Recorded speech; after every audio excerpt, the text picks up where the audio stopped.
Lucas en Gea, we zijn hier in Assen. Het is mooi terras weer vandaag. Het is echt terras weer. Super. En daar hebben jullie een single over gemaakt.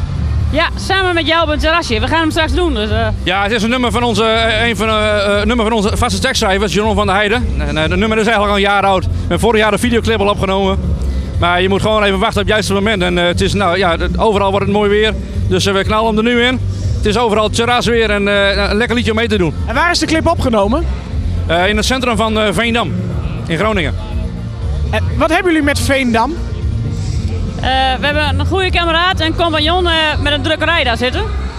En dan doen we samen de Link-producties mee. En jullie wonen er ook redelijk in de buurt.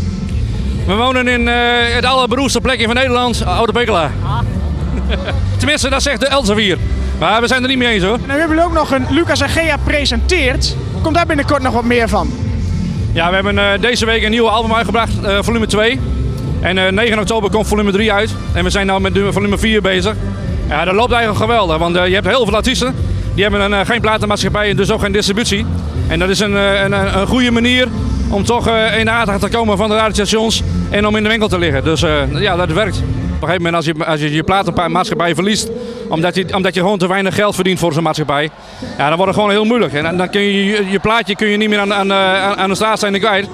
En als hij dan op zijn album staat en die ligt overal in de winkel.